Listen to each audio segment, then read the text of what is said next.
রোজা রাখার কি ফজিলত বলতেছে, বান্দা যখন সারাদিন রোজা রাখলো, এরকমভাবে অনাহারের থেকে এরকমভাবে রোজা রাখা অবস্থায় যখন ইফতারের সামনে নিয়ে বসে, ইফতারে যখন কি করে সামনে নিয়ে বসে, আল্লাহ রাব্বুল আলামিন বলতেছে ওই ইফতারের সময় বান্দার মনের মধ্যে একটা আনন্দ আসেনি?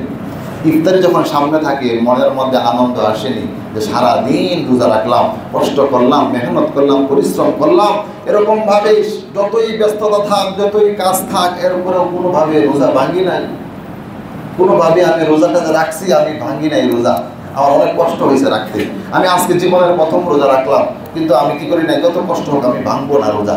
এই যে মনের মধ্যে একটা আশা, শেষ বেলায় যখন খাবার সামনে থাকে ওই অবস্থার মধ্যে মনের মধ্যে একটা আনন্দ আসেনি? আল্লাহ রাব্বুল আলামিন বলতেছে ওই মনের মধ্যে যে বান্দার আনন্দ আসে, ওই আনন্দ নিয়ে বান্দা আমার কাছে যা চাইবে আমি আল্লাহ তাকে তাই দান করব। সুবহানাল্লাহ। এই জন্য আল্লাহ রাব্বুল আলামিন বলতেছে ইফতারের আগ মুহূর্তে এরকমভাবে বান্দা যখন আমার কাছে দোয়া করে আমি আল্লাহ তার দোয়া কবুল করি। রমজান মাসে দোয়া কবুল হওয়ার একটা স্থান হলো ইফতারের আগ মুহূর্তে দোয়া করা। ইফতারের আগ মুহূর্তে মনে মনে হোক, হাত উঠাইয়া হোক, যেইভাবে হোক আমরা কি করব, প্রতিদিন দোয়া করব, মনে মনে হোক বা হাত উঠাইয়া হোক, যেভাবে হোক ইফতারের আগ মুহূর্তে আল্লাহ রাব্বুল আলামিন দোয়া কবুল করে। কারণ বান্দা আমার হুকুম মেনেছে, সারাদিন আমার হুকুম মানছে। চিন্তা করা যায়, সারাদিন আমার কি করছে, আমার হুকুমটা মানছে বান্দা, কষ্ট করছে, আমি তার দোয়া কবুল করবো না, তার কার দোয়া আমি কবুল করবো? যে বান্দারে আমি এত কষ্ট করে বানাইছি, যে বান্দাকে বানানোর জন্য ফেরেশতারা আমাকে বাধা দিয়েছিল, যেই বান্দাদেরকে বানানোর জন্য এরকমভাবে ইবলিস আমাকে বাধা দিয়েছিল, যেই বান্দাকে বানানোর জন্য এরকমভাবে জিন জাতিরা আমাকে বাধা দিয়েছিল যে মানুষ তুমি বানায়ও না, মানুষ তুমি বানায়ও না, মানুষ তো দুনিয়ার মধ্যে এসে ফিতনা সৃষ্টি করবে। ওই বান্দা যখন আমার হুকুমটা মানে, এত বাধার পরে আমি তাদেরকে বানাইছি, আমার হুকুমটা যখন ওই বান্দা মানে তখন আমার দিলের মধ্যে শান্তি আসে। এই জন্য আমি আল্লাহ তাকে রোজার পুরস্কার আমি আল্লাহ নিজে তাকে দান করবো। সুবহানাল্লাহ। এই পুরস্কার আমি আল্লাহ তাকে নিজে দান করবো। কত বড় নিয়ামতের কথা। এরপর আল্লাহ রাব্বুল আলামিন বলতেছে যে এই যে এই রমজান মাসের রোজা, এই রমজান মাস হলো এরকম একটা মাস, ইবাদতের মৌসুম যাকে বলা হয়।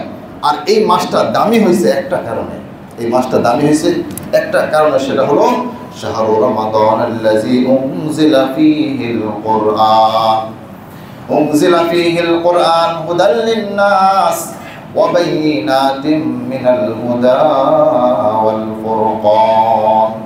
এই রমজান মাসটা দামি হয়েছে একটা কারণে, সেটা হলো এই কোরআন। এই মাসে কি হয়েছে, কোরআন নাজিল হয়েছে।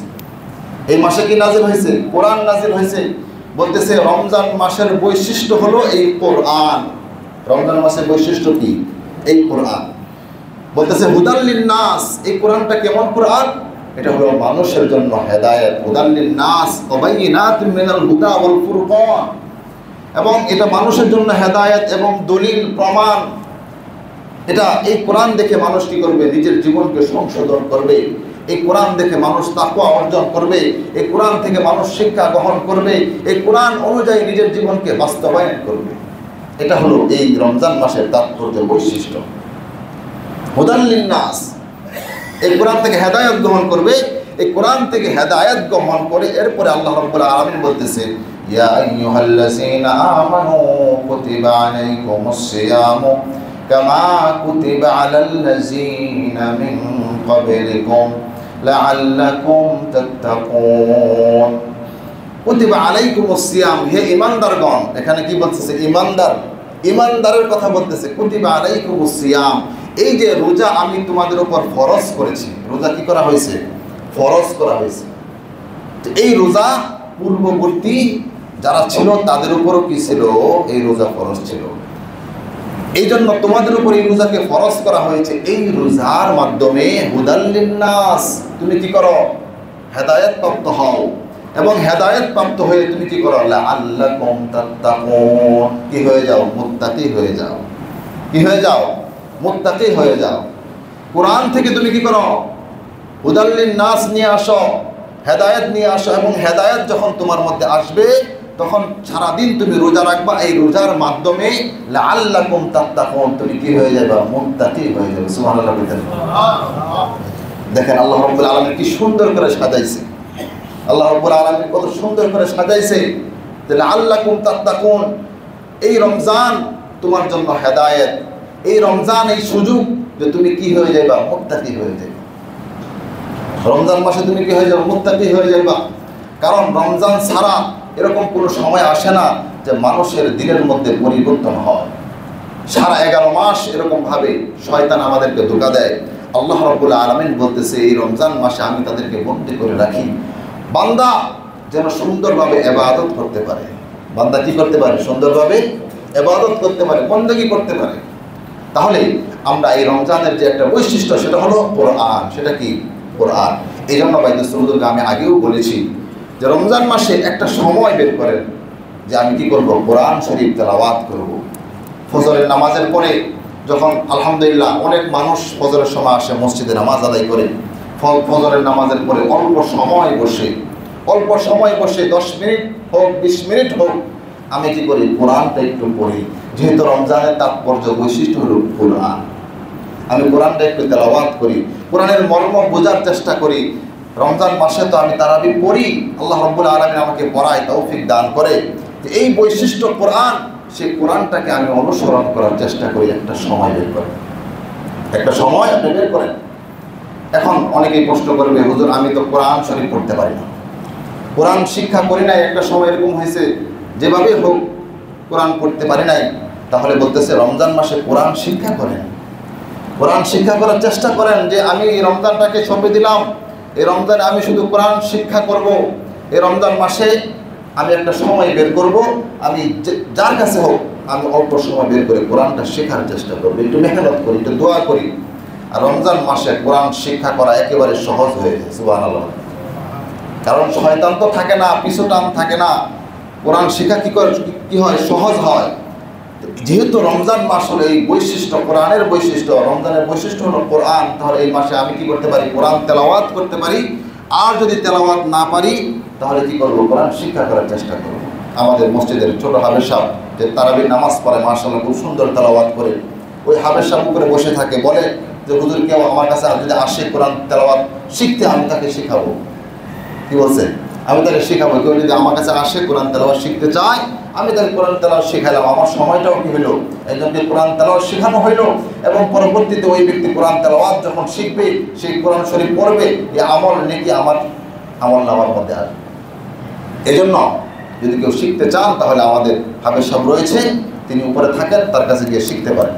অল্প সময় বের করি, যতটুকু সময় হয়। রমজান মাসে আমরা এটা করবো ইনশাল্লাহ, কোরআন তেলাওয়াত এবং কোরআন শিক্ষা। এবং পাশাপাশি যদি আমি এটাও না পারি, আমার এতই ব্যস্ততা থাকে, তাহলে প্রতিদিন আমি কি করব, কোরআন তেলাওয়াত শুনবো। প্রতিদিন কি করব, কোরআন তেলাওয়াত শুনবো। যে কোরআন তেলাওয়াত যত বেশি শুনবো, দিলের মধ্যে এরকমভাবে পরিবর্তন আসবে। বলতেছে মানুষ গান শুনলে দিলের মধ্যে পরিবর্তন আসে, কিন্তু বলতেছে না, কোরআনের মধ্যে এরকম মুআজিজা আছে যে কোনো ব্যক্তি যদি ঘুম না হয়, সে যদি কোরআন তেলাওয়াত শুনে, আল্লাহ রাব্বুল আলামিন তাকে ঘুম পাড়িয়ে দেয়, সুবহানাল্লাহ। তাহলে এই রমজানের একটা বৈশিষ্ট্য কি, কোরআন।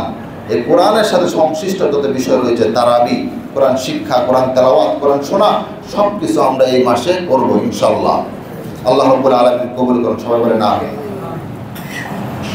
এরপরে বলতেছে রমজান মাসে আমরা আর কি করতে পারি, কি কি কাজ থেকে আমরা নিজেকে বিরত রাখতে পারি। রমজান মাস হলো এরকম মাস, যেই মাসে আল্লাহ রাব্বুল আলামিন বান্দার এরকমভাবে দুয়ার খুলে দেয়, এরকমভাবে জান্নাতের দরজাগুলা এরকমভাবে খুলে দেওয়া হয়, জাহান্নামের দরজাগুলা বন্ধ করে দেওয়া হয়। এই রমজান মাসে আমি এরকমভাবে সকল প্রকার খারাপি কাজ থেকে আমি নিজেকে বিরত রাখবো, সকল প্রকার খারাপি থেকে আমি নিজেকে বিরত রাখবো।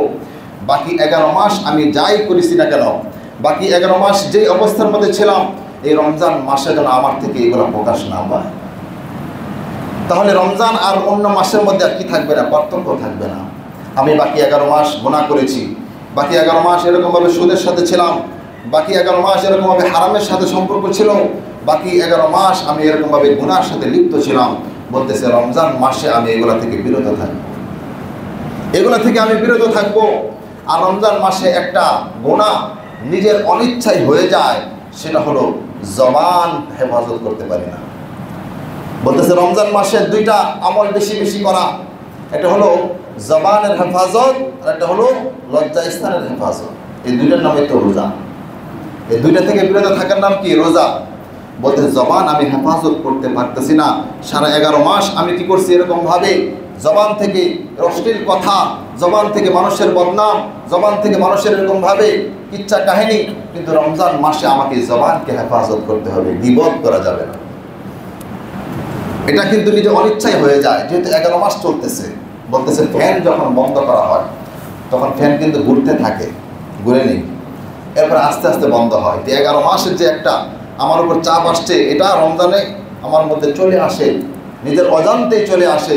এইটা থেকে আমাকে কঠিনভাবে বিরত থাকার চেষ্টা করতে হবে, যে রমজান মাসে যেন আমার জবানটা হেফাজত থাকে, জবান দ্বারা এমন কিছু না বের হয়, এমন কোনো কথা, এমন অশ্লীল কাজ, এরকম কিছু না বের হয় যেটা মানুষের কষ্টের কারণ হয়।